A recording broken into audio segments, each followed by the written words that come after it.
Olá, turmas! Sejam bem-vindos a mais uma aula de língua portuguesa. Eu sou o professor Denilson e vou acompanhar vocês neste momento. O que vamos aprender nesta aula? Colocando aí para vocês o nosso objeto de conhecimento, morfossintaxe, morfologia, especificamente da língua portuguesa. Detalhamento, classes gramaticais invariáveis, aquelas que não sofrem flexão de gênero e número, certo? Então, quais são essas classes gramaticais? Advérbio e preposição.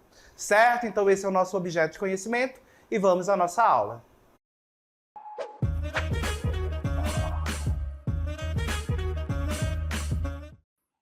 Diferente do substantivo, artigo, adjetivo, pronome e numeral, essas palavras, elas são variáveis, certo? Essas que eu acabei de citar.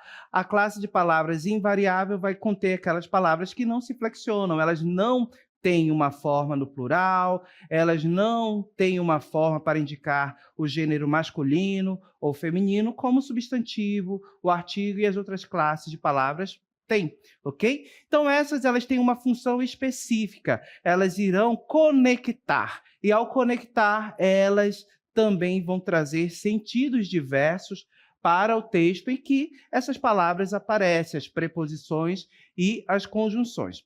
Para que a gente possa compreender bem essa classe de palavras, nós temos que olhar como elas funcionam no texto, como elas conectam as palavras e os sentidos que elas podem gerar nessa conexão. Ok? Então, trago um poema para vocês. Vamos ouvir a declamação desse poema. Prestem bastante atenção. Na sequência, iremos analisar e observar como a conjunção e o advérbio, a preposição também estão presentes e como elas ajudam na construção dos sentidos do texto. Então, vamos ao nosso texto. A vida é tão bela que chega a dar medo. Não é medo que paralisa e gela, estátua súbita, mas esse medo fascinante e fremente de curiosidade que faz o jovem felino seguir para a frente farejando o vento ao sair, a primeira vez, da gruta. Medo que ofusca. Luz. Complicentemente, as folhas contam-te um segredo velho como o mundo. Adolescente, olha, a vida é nova e anda nua, vestida apenas com o teu desejo.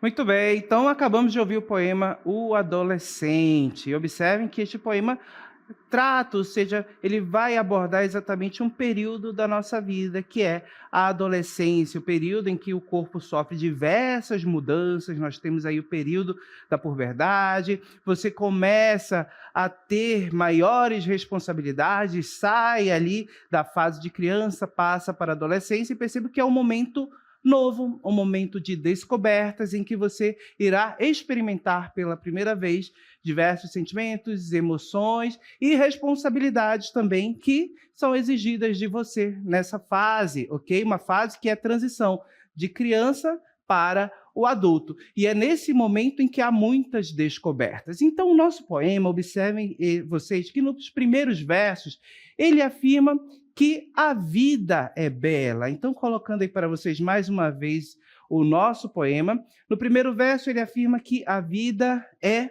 bela, tão bela que chega a dar medo. Então, observem que nesse momento em que você está nesta fase da adolescência, é normal sentir medo de algo novo, de algo que você está conhecendo e irá experimentar pela primeira vez.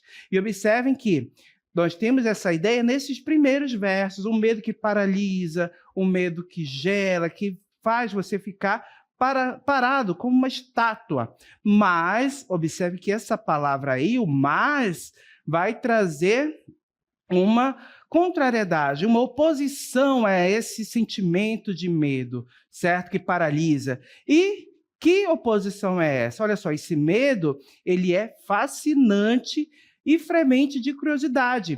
E vai fazer com que o adolescente, esse jovem que é comparado a um felino, a um animal novo, certo? Então percebam que comparação, uma comparação não, essa metáfora que é criada nesse texto relacionando o adolescente, o jovem, a um jovem felino, percebo que ele vai sair da gruta, farejando na natureza. Percebo que nós temos essa ideia aí do animal que sai ali de perto da mãe pela primeira vez, tem contato com a natureza, com o universo inteiro que ele ainda não conhece. Então, o jovem adolescente é relacionado, é feito uma metáfora em relação ao animal, ok? Então, eu percebo que esse medo que ofusca, que é como se fosse uma luz forte.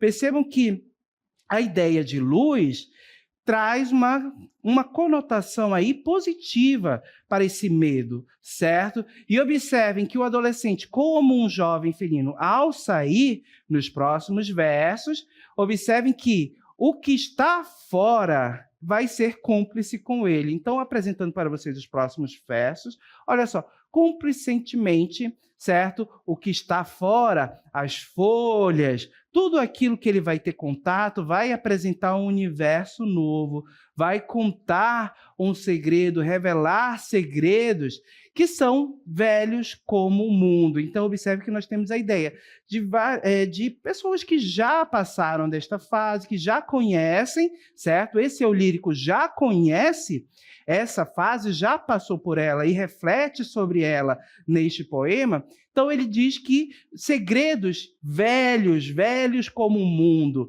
mas que para o adolescente, para essa pessoa que está descobrindo a vida, é tudo novo. E olha os próximos versos, prestem atenção. Adolescente, olha, a vida é nova e anda nua, vestida apenas com teu desejo. Então, observem que essa vida nova é a vida que ele tem, é tudo que ele vai ter a partir desse momento de descobertas. Então, percebam que esse desejo de conhecer, de ter experiências novas, certo? Então, o eu lírico apresenta esse momento, essa fase, a adolescência, e traz uma conotação positiva para quem está passando. Então, ao refletir, ao apresentar, dizer que a vida é bela, então percebo que o adolescente vai ter muitas descobertas, ok? E ao refletir por esta fase, ou seja, ao ter essa temática, fazer uma reflexão sobre ela, o autor coloca nesse eu lírico um olhar positivo para essa fase de descobertas, de mudança, na qual todos passamos em determinado momento da nossa vida. Ok? Agora, neste texto, vocês observaram que nós temos a presença de palavras como preposições e também palavras como os advérbios. Essas palavras fazem parte da classe invariável e percebo que elas têm funções específicas dentro desse texto. Então, vamos observar como essas palavras aparecem, a função delas e também as ideias que elas trazem para dentro do texto. Então, trago esse trecho aqui do nosso poema A Vida é Tão Bela. Analisando esse enunciado, a gente tem, claro, aqui que identificar o sujeito, o predicado, o sujeito sobre quem nós falamos. Então, quem é bela? A vida. Então, esse é o nosso sujeito, o sujeito da oração. Depois que nós encontramos o sujeito, tudo que sobra, todo o restante da oração, incluindo o verbo, é o nosso predicado. Então, observem que a vida é o sujeito, é tão bela é o nosso predicado, ok? Dando sequência a essa compreensão, observe que esses sintagmas são os sintagmas nominais, ou seja, o sintagma nominal e o sintagma verbal. O nominal é aquele que não possui verbo, só nomes, como, por exemplo, o sujeito, a vida. E o verbal é aquele que contém o verbo. É tão bela, então é o nosso predicado, temos aí o verbo ser. Analisando o nosso predicado, observem, é tão bela. Perceba que nós temos a presença do verbo ser, que é um verbo de ligação, ou seja, qual é a função dele? Ligar o sujeito com uma ideia, certo? E qual é a ideia estabelecida em relação ao sujeito, à vida? Qual é a característica que foi atribuída ao sujeito, a vida, que ela é bela, certo? Então, percebo que bela é o nosso predicativo, e com essa construção de verbo de ligação mais predicativo do sujeito, essa palavra bela, que é atribuída atribui uma característica ao exatamente sujeito da oração, com essa construção nós temos um predicado nominal. E percebe que a palavra mais importante desse predicado nominal é o núcleo, bela, a característica que foi atribuída ao nosso sujeito, ok? Então, observem, nós temos um verbo de ligação, um predicado nominal, sendo que este predicado nominal possui como núcleo a palavra bela, que é o predicativo sujeito, a característica. Mas tem uma palavra aí que nós não analisamos. Que palavra é essa? Observem que é a palavra tão. Qual será a função dessa palavra? Para que a gente possa compreender a função dessa palavra, vamos comparar uns enunciados, certo? 2 enunciados. Um em que a palavra tão está presente e o outro em que ela está ausente. Observem, a vida é tão bela que chega a dar medo. Observem que no primeiro enunciado, o tão está presente. No segundo enunciado, a vida é bela que chega a dar medo. Pessoal, a diferença entre esses enunciados, observem que a ideia de beleza da vida é a mesma nos 2 enunciados. Eu tenho no primeiro enunciado a ideia de que a vida é bela e no segundo enunciado a ideia de que a vida é bela, ok? Agora, se eu perguntar a vocês, em qual destes 2 enunciados eu tenho uma ideia mais forte de que a vida é bela? Você vai me responder que no primeiro enunciado. Por quê? Porque esse tão intensifica essa ideia de beleza, intensifica a ideia de beleza da vida. Então, eu tenho aqui o tão trazendo uma ideia de intensidade, intensificando a ideia de beleza presente no enunciado, na palavra bela, que é o nosso adjetivo aí. E observem que, ao intensificar, eu tenho exatamente aqui a presença de um advérbio, certo? Então, o advérbio, ele pode ser utilizado nos textos para intensificar a ideia, certo? O sentido de alguma palavra. Então, observe, a vida é tão bela que chega a dar medo. Eu falei tanto que fiquei rouco. Então, observe, tão, tanto, são advérbios que vão trazer essa ideia de intensidade. Ele gosta muito de filmes de ação. Observem, é diferente, ele gosta de filme de ação. Quando eu digo ele gosta muito de filme de ação, a palavra muito traz essa intensidade também. Então, são advérbios. Então, o tão é um advérbio. A gente já descobriu que o advérbio ele pode trazer sentidos, ideias diversas para dentro do texto, ok? Então, no nosso poema foi apresentado pelo eu lírico a afirmação de que a vida é bela, e essa ideia foi intensificada pelo advérbio tão dentro do poema, ok? Então, o que é um advérbio? Colocando aqui para vocês, olha só, o advérbio é a palavra que pode expressar circunstâncias, ideias diversas de modo, lugar, tempo, intensidade e etc. Ok? O advérbio ele vai sempre indicar ideias diversas dentro do texto. Então, vamos observar em mais um trecho do nosso poema as ideias que foram estabelecidas pelos advérbios. Colocando aqui, não o medo que paralisa e gela. Então, onde está o nosso advérbio? Perceba que o advérbio presente aqui é o não. Esse advérbio ele estabelece para a gente que ideia?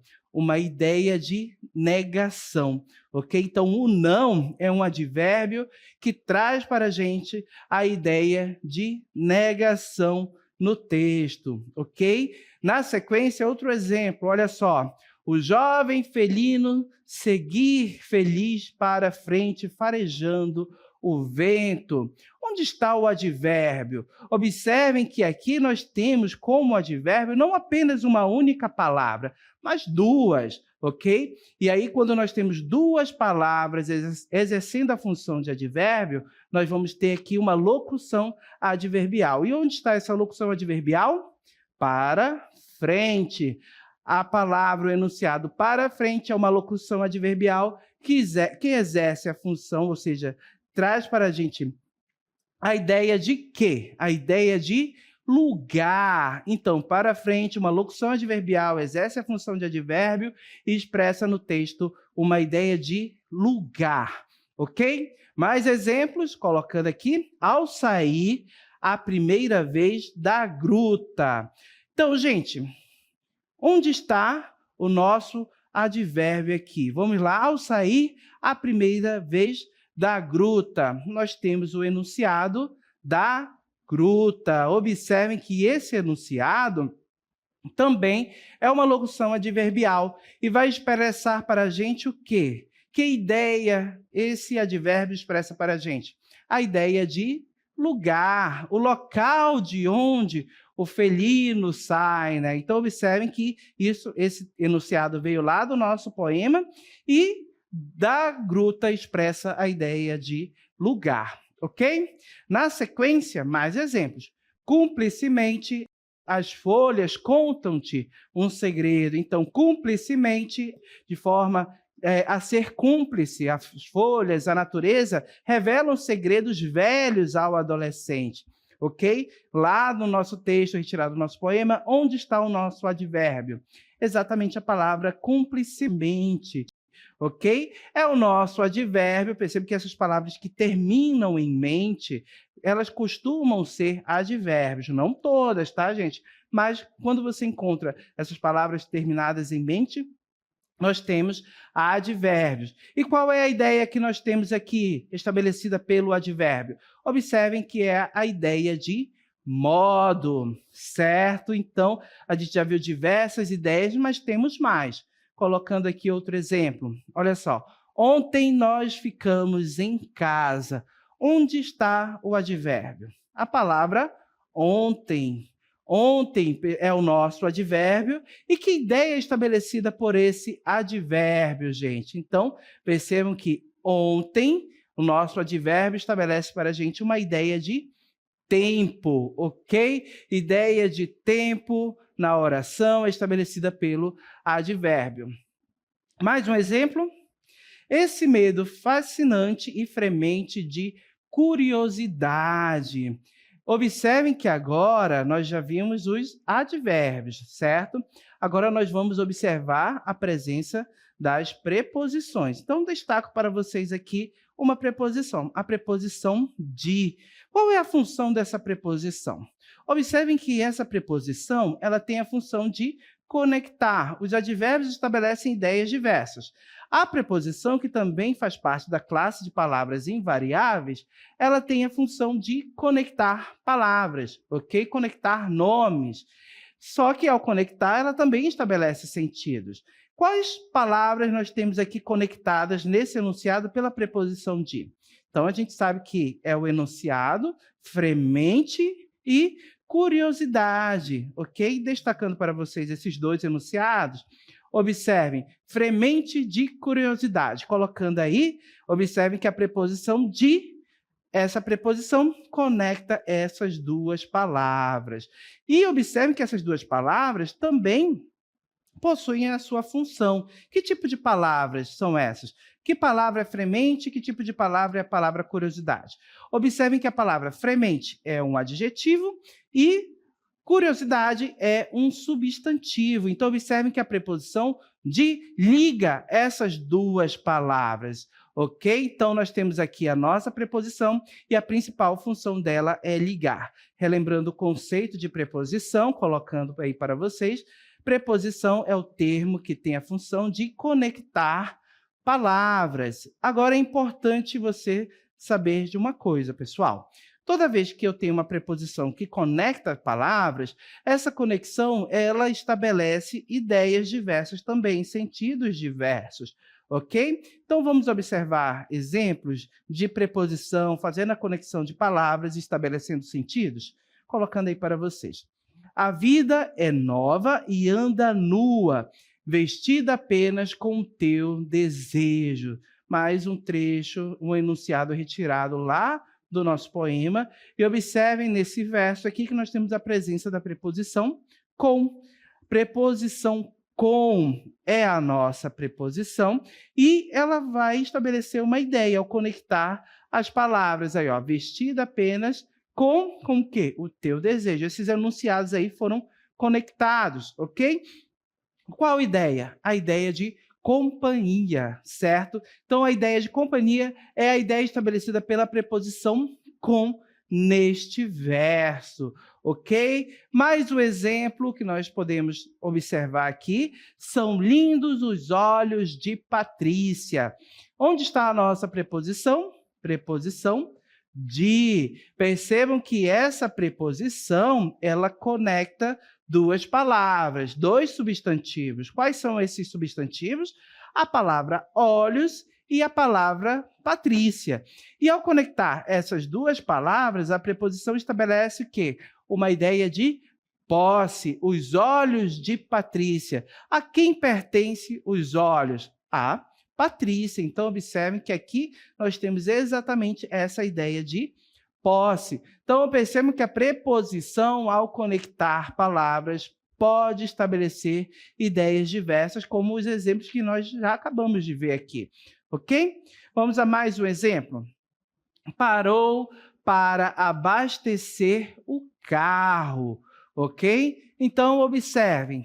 Preposição. Onde está a nossa preposição?